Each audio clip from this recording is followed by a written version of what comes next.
I get to pull an Al Haig. I'm in charge. I'm Tom Hill, and I'm going to be giving the next talk. I originally wasn't scheduled to run this track. I volunteered for it when the original person who said they would backed out. And I tend to have a problem when I send papers to conferences like this. I get into tracks that don't completely fit. You'll find as we talk about it what I'm talking about. But I guess I just need to take a hint and submit other papers. I don't know. But they're still being accepted, so I guess that's the important thing. Once again, I'm Tom Hill, and I'm here to talk about the TEMPO mission, which is the Tethered Experiment for Mars Interplanetary Operations. And if I could have the next slide.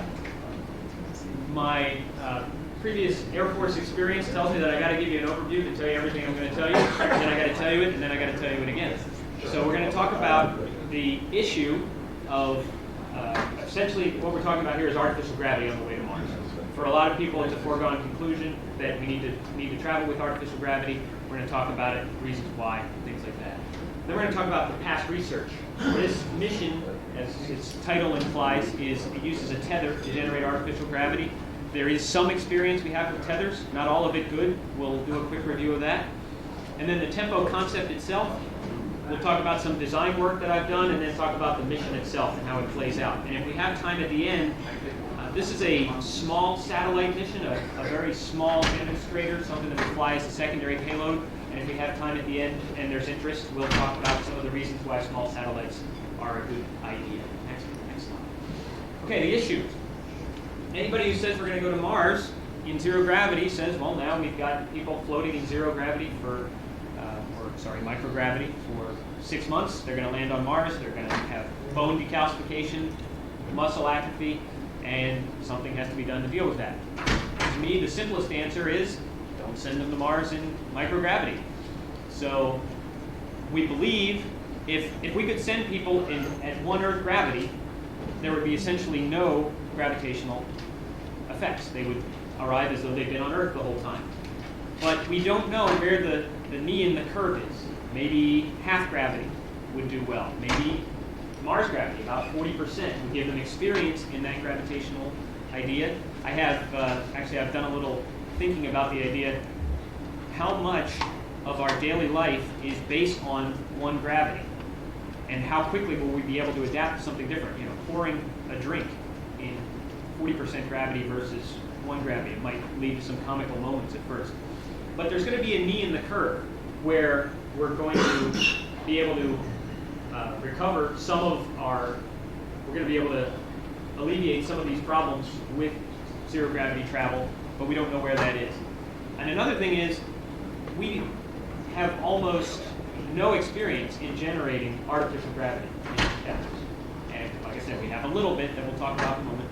Next slide. Okay, when we talk about generating artificial gravity, we're not talking about Star Trek gravity panels or anything like that. We're talking very simple. You have your crew habitat at one end.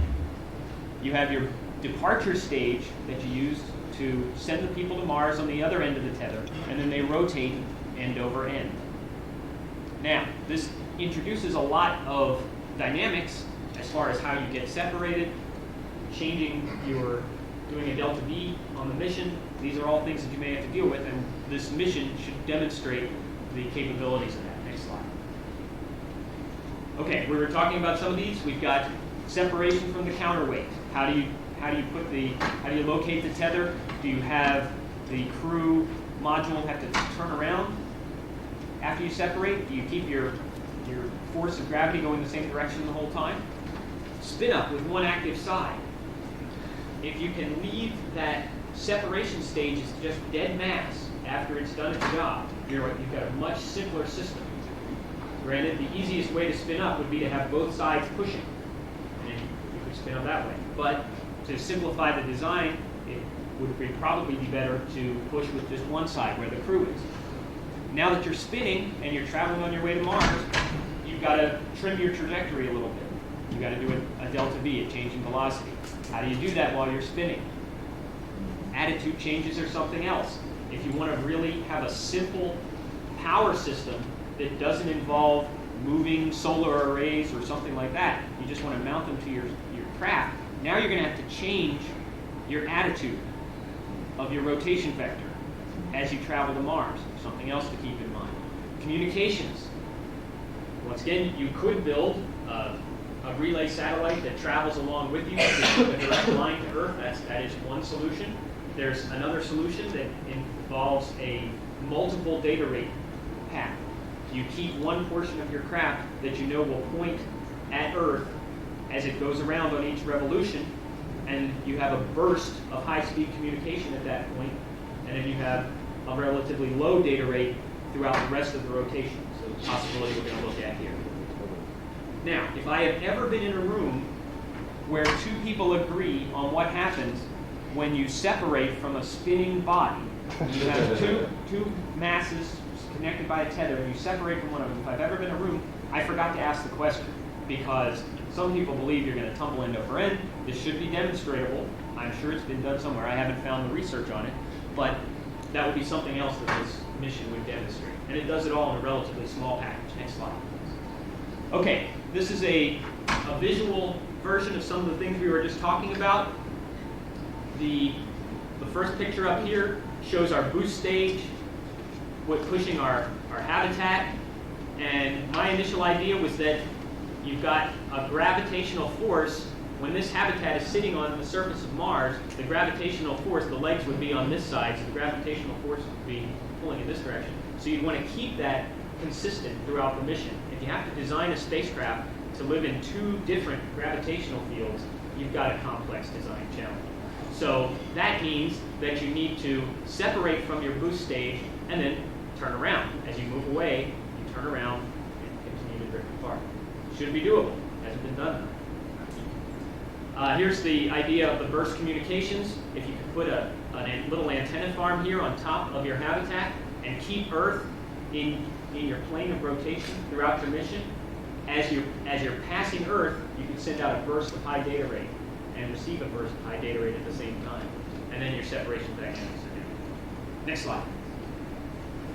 This is a kind of a small version showing the delta V change dynamics.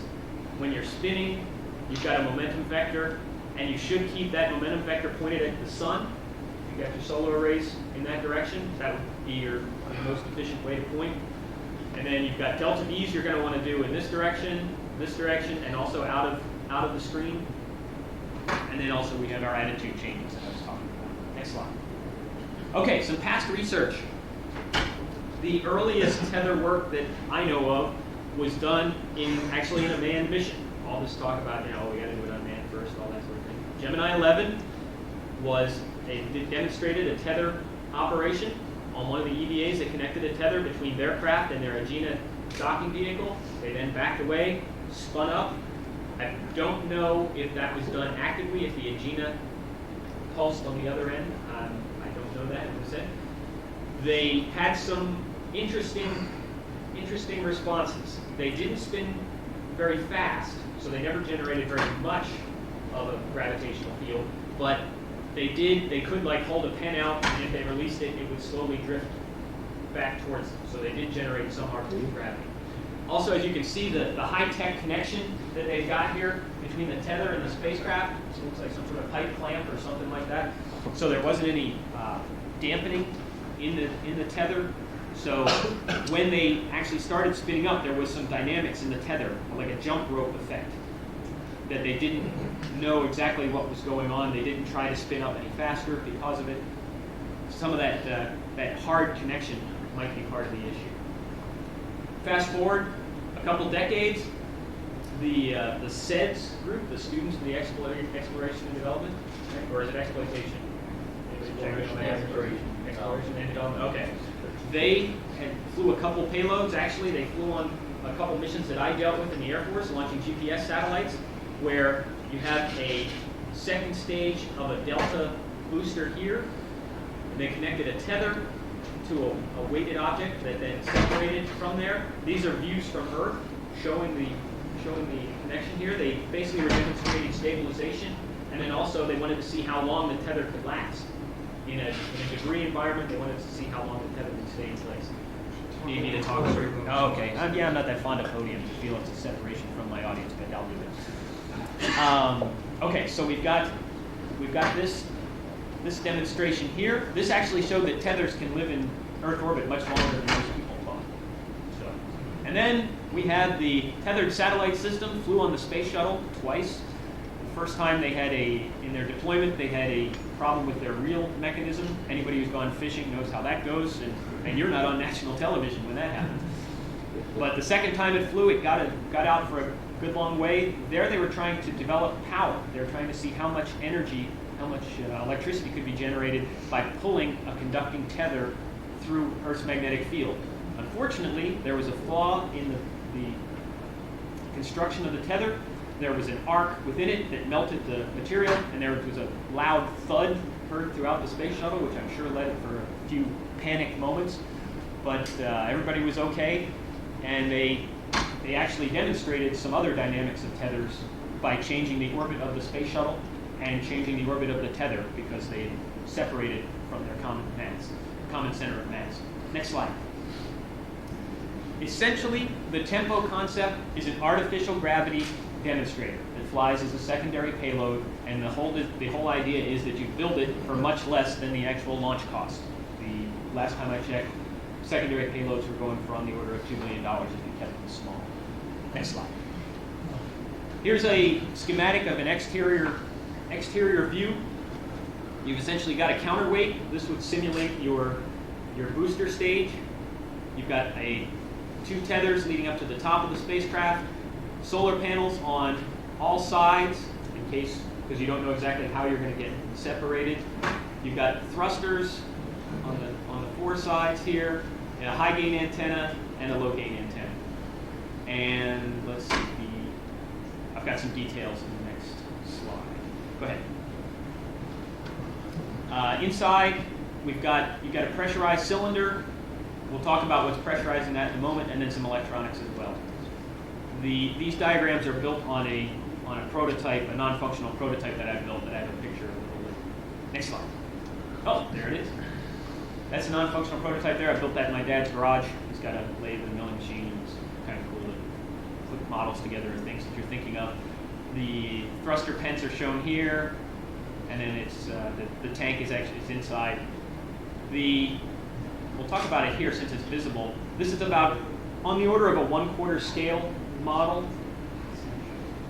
You've got the counterweight down here. It was built I gave this presentation at a Mars Society conference. The idea for the cold gas pressurization for the thrusters is actually carbon dioxide. The commercial CO2 cartridges that you can buy at a hardware store, they'd be mounted down here. Right before you mount the satellite on the spacecraft, you twist it in, and that crimps the CO2, so now you pressurize and you fly that way. Once again, we're shooting very low tech here. Next slide. Design details, CO2 cartridge, attitude control. We're putting solar cells on all panels because we don't know exactly which way we're going to get separated. The transmitter power, that's going to be dependent on the orbit we get into. Most secondary payloads drop us off in geosynchronous transfer. That leads to quite a different communication challenge than if you can get dropped off in low Earth orbit. Now the size depends on the booster. The interface with the Ariane 5 is 13 inches in diameter. Of course, they express theirs in millimeters. But that would lead to a much larger spacecraft than would be needed to demonstrate this concept, but it's something you have to take into account. SpaceX has talked about, I've heard Elon Musk say that there's somebody interested in flying a multiple satellite carrier on board the Falcon. The cost, we don't know what that's going to be at this point, plus they need to fly first. CubeSat, since I gave this presentation the first time, that's actually a commercially available satellite bus that you can purchase. That's another possibility. Next slide. Okay, as far as mission sequence, since you're a secondary payload, you've got to drop off your primary payload first. They're paying a lot more than you are to fly. So then you get released from the spacecraft, and once you're released, your spacecraft is now powered. You separate from the counterweight, and I almost typed the word countermass, and then that didn't make a lot of sense. But you spin up, you check these delta V's, you move in all three directions, you do an attitude maneuver. You try to torque that momentum vector. Then you separate from the tether and restabilize. I don't believe that's going to be a big deal. As I said, I've been in rooms where people thought it was going to be a very big deal. The whole time that this is going on, there are accelerometers on board the spacecraft just measuring what's going on, what kind of gravity field you're generating. Obviously very predictable before you go, but you'll be looking for transients and anything that happens as you're separating or as you're spinning up to keep an eye on things. And then the communications architecture with that burst communication, that high data rate, that could either be an active mode or actually just a passive mode. You can just see the change in the gains as it rotates around. Next slide. So basically, I've said that artificial gravity is the way to go to Mars, and we've got a limited experience in artificial gravity generation, and TEMPO could demonstrate it on a very small scale for a very small amount of money in relative terms. That concludes my TEMPO presentation. I've got about 15 minutes left. I've got a small talk on small sats if people are interested. Should we just go ahead and proceed with that? Yeah, why not? Okay. Go ahead, I'll take a question of course. Yeah. What about simulations? I mean, this is not, it's just straightforward classical mechanics. I agree. Simulations have been done, but if you can demonstrate it in hardware, it's always going to have an extra dose of credibility. You're going to learn things that the simulations may not reveal. Yeah, if the simulation is not programmed for it. Yeah. What's important about making simulations represent? Oh yeah, a simulation beforehand. So if you have, it would be compelling for you to have, as part of your presentation, some animation and simulation explanations. That's true. Yes, sir. I assume if we conclude it's important on the way to Mars, it's just as important on the way back, which means particularly if the two elements are maybe the spacecraft and the lander, they will then have to be somehow reattached after the crew reascends. And has thought been given how easy that will be to do without any Earth orbit-based support for the astronauts to do that for the return journey? First, the argument I've heard is that the artificial gravity on the return is not as critical. We have experience of people in zero gravity for microgravity, I still say zero, for on the order of 6 months. And while they suffer the bone loss and things like that, when they arrive on Earth, they won't have 500 days in a harsh environment ahead of them. Granted, they'll have a bunch of dinners and ticker tape parades and stuff like that, which is its own harsh terrain. But the need for them to be in their top physical condition when they arrive is less. As far as a way to do it, my first thought is that there's nothing stopping you from just having a tether that you use from your boost stage that you left Mars with. And especially in a Mars Direct type situation, your crew cabin is rather small, and you sent that boost stage mass the whole way with you. You may as well use it on the way. Okay, Ken. More of a suggestion than a question. Since this mission costs $2 million, I have a suggestion for how you could prototype it at a much lower cost. Mm-hmm. Maybe for $100,000, you could build a smaller model of your test satellite and fly it in, let's say, the Comet. Oh yeah. And it give you periods of weightlessness which you could have manned people there to observe it, cameras. That's true. That's true. That would be a very good start. Yeah. And especially with commercial vomit comets around now, that's a definite possibility. Can you go back to my presentation and give I have time to go on with the? I can just go back to the slide. Spin that around and easy for folks. It's going to be small. It could be built out of styrofoam in that case. With carbon dioxide thrusters, it's not that big a deal. Or you could even use pressurized air in that case. Once again. What would be the ratio of two masses? I mean, if you just think in terms of an empty thing, and I mean, that's a totally different. If you're in a different regime, depending on whether it's 1 to 3 or 3 to 1. Right. That's definitely a player. Some of the things that I looked at were the dual launch that Donald was talking about. If you have to launch dual, one way to do it is to have a very small actual second stage that goes with the crew, and then a beefier upper stage that goes with the second launch, and they come together. So you've got much less mass. It's going to depend on the architecture, and that would be a valid question to ask. It probably, All your control issues would be radically. yes, because you'd be closer to the center of spin versus further away. Go ahead and continue the slideshow and go to the slide that I was at. That wasn't, I don't believe that was the last slide of the presentation. There was some more to come. Okay, we'll go ahead and, any more questions about tempo before, yes? What do you think movement of the crew within the vehicle or movement of fluids within the vehicle could affect the dynamics of this significantly? It could, although the longer your tether is, the less of an impact it's going to be, because the change is going to be, it's the percentage of distance that you're changing. It's You vary definitely the something- angular momentum. Right, the angular momentum would be constant, but your spin rate would change. If you suddenly moved 1,000 pounds of water from the top of the habitat to the bottom of the habitat, and you were only 3 meters from the spin axis, something's going to change pretty radically. You're going to slow down quite a bit. But if you did it another way, that would be less.